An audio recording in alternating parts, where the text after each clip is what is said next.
Si mes amertumes tu les adoucis, ô toi qui es douceur. Chapitre 91. La déesse de bois. Très douce amie, quel étrange sentiment de se réveiller chaque matin en espérant qu'en ouvrant les yeux, une grille me privera de liberté, mais que derrière cette grille, bientôt, l'écho de tes pas résonnera, et qu'alors, mon front contre ton front, mes doigts dans tes doigts, mes lèvres sur... Isco avait longuement fait le guet. En ce début du mois de février, quand la nuit tombait en milieu d'après-midi sur Arioplog, Isco avait compté sur les nuages pour étouffer complètement sa silhouette.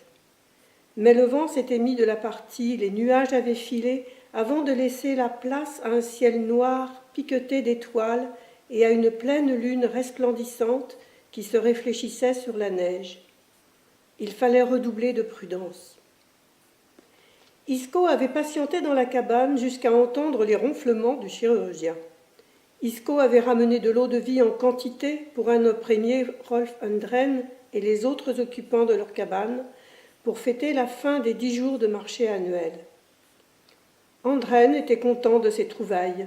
Il avait entendu qu'une bonne 50aine de verdicts avaient été prononcés, des prières non sues à des cas d'adultère et des invocations à des dieux lapons, en passant par quelques cas de vol. Les marchands avaient réalisé de bonnes affaires dans l'ensemble. Les lapons se plaignaient comme d'habitude, mais ça ne changeait jamais rien. Andren avait beaucoup bu, beaucoup ri, et il s'était endormi comme une masse, rejoint bientôt par les autres. Isco avait encore attendu le silence complet, puis il était sorti. Isco referma doucement la porte. Il contrôla les battements de son cœur. Une vingtaine de minutes de marche. La lune le mettait presque au jour. Au moins, il verrait mieux les pièges du terrain. Le retour serait le plus délicat, pas seulement pour lui. Il s'assura pour la 3e fois que son épée tenait bien au côté, évitant qu'elle cogne la porte. Il avait veillé à ce que les gardes aient leur part d'eau-de-vie, mais on ne savait jamais. Et puis, il y avait ceux qui ne buvaient pas, comme Sarri ou Knut.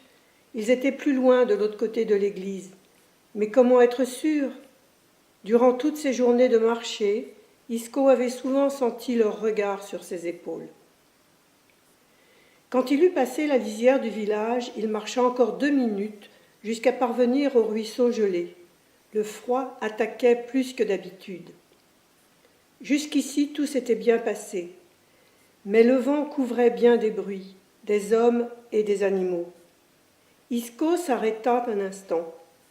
Le ciel s'était rempli de voiles verdâtres qui dansaient au-dessus de la colline dont il allait entamer l'ascension. Il avait entendu des lapons dire que c'était le signe que les morts faisaient la fête, et c'était bien possible. Peut-être Daria et Sakkar se réjouissaient-ils. Il marcha encore une dizaine de minutes, glissa, trébucha, retint des jurons, franchit des passages à 4 pattes pour ne pas basculer quand la neige était glacée. Il parvint enfin sur le plateau. La neige scintillait sous la lune.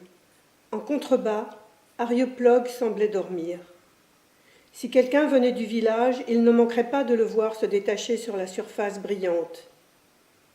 Il se retourna et continua sous l'aurore boréale qui s'étendait à mesure qu'il avançait vers l'amoncellement de rochers au centre du plateau.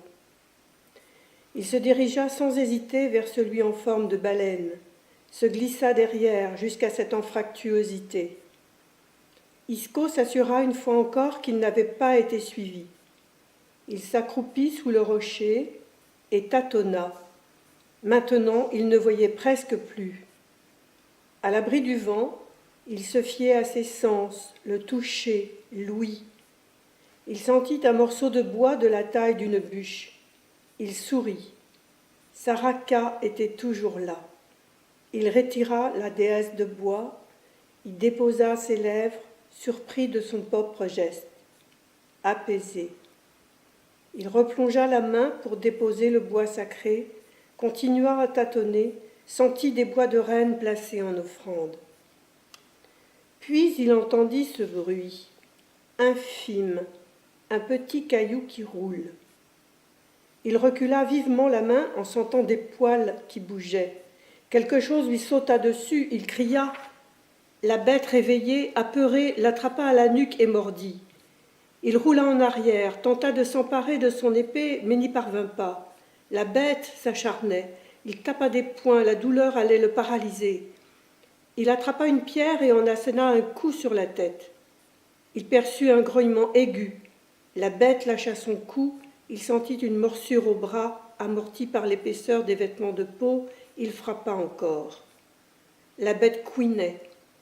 Isco avait le souffle presque coupé, en sueur. Il sortit son épée et l'acheva. C'était un animal de la taille d'un chien, avec un museau pointu. Il avait déjà vu de tels animaux attaquer des rennes avec une férocité et une rapidité effarantes. Celui-ci avait dû prendre peur. Il repartit sous le rocher, lançant de grands coups d'épée, mais plus rien ne bougeait. Il glissa à plat ventre un peu plus loin sous le rocher et trouva enfin, sous un tas de cailloux qui ne pouvaient être là par hasard, le sac en peau de renne. Il le tira à lui. Le sac en contenait un autre, qui contenait les bijoux d'argent ou d'étain que Daria avait dérobés à Laurentius Gothus, qui lui avait coûté la vie. Isco grimaça, la douleur au cou le lançait, mais il hésitait. Prenait-il la juste décision en sortant ses bijoux de leur cachette, ces marques de Marie que les pasteurs de Pontanus se donnaient tant de mal à sortir de la circulation? Il décida de respecter la dernière volonté de Daria. Les aurores boréales avaient gagné en intensité, possédant la moitié du ciel. Il glissa plusieurs fois en descendant la colline, ne lâchant pas son épée. À mi-pente, il s'arrêta pour observer le village endormi. Personne. Il reprit sa marche, approchant de la rivière, lorsqu'une voix l'interpella. « Qui va là ?» Isco s'immobilisa. Avec la lune derrière lui, on devait le voir sans difficulté se découper sur la colline, même en pleine nuit. Mais pas le reconnaître, son visage étant plongé dans l'ombre, à moitié masqué. C'était sa seule chance. Il serra le sac contre lui, sous son manteau. Il avança à pas prudents jusqu'au rocher à sa gauche, juste avant la rivière glacée. Il pourrait déposer le sac au pied du rocher et revenir le chercher plus tard au matin. « Faut-il que j'appelle la garde ?» cria la voix. On aurait dit la voix de Sarri. L'homme était sur lui maintenant, essayant d'arracher le foulard d'Isco. Isco n'hésita pas et flanqua un grand coup avec le sac rempli de métal à la tête de l'assaillant. Celui-ci tituba et tomba à genoux. Isco le dépassa rapidement, mais l'homme s'accrocha à sa jambe et brandit son arme. Isco n'hésita pas. Il frappa d'un coup violent Sarri à la tête avec le pommeau de son épée. Sarri cria de nouveau et s'écroula. Isco s'accroupit. Sarri avait perdu connaissance. Personne d'autre ne venait. Son cri n'avait éveillé personne. Isco hésita. S'il le laissait ainsi, il serait mort de froid au petit matin. Son problème sera réglé. Ou peut-être pas. C'est trop risqué. Isco caressa son épée. Non. Si Sarri était assassiné, Pontanus soupçonnerait quelque chose de grave. Il comprendrait. À moins qu'on ne mette son meurtre sur le dos de ce pauvre bougre qui ne savait pas réciter sa prière du matin. Sa femme et son fils malade n'y survivraient pas. Il se décida. Il attrapa Sarri par les bras et le tira. Il lui fallut un temps interminable. Il s'arrêtait souvent pour reprendre son souffle, s'assurait que Sarri ne reprenait pas conscience. Il parvint enfin à la salle commune. Isco renversa 2 chaises, puis aspergea Sarri d'eau-de-vie, en versa dans sa bouche. Il plaça une bûche près de sa main, puis se redressa. Après un dernier regard pour le diacre allongé, il s'éclipsa.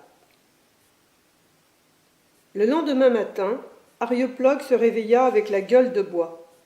Davette poussa leur porte. « Monsieur le chirurgien, » lança le lapon avec un air gêné, « le diacre Sarri aurait besoin de vos soins.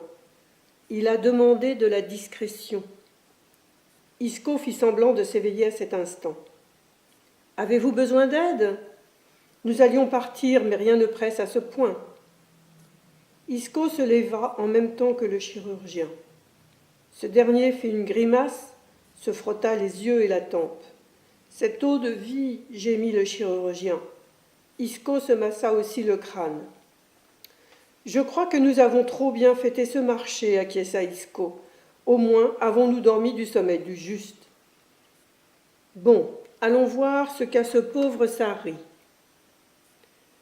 Devant leur cabane, les aides-lapons qui l'accompagnaient pour sa mission de cartographie terminaient d'accrocher les bagages d'Isco sur leur traîneau.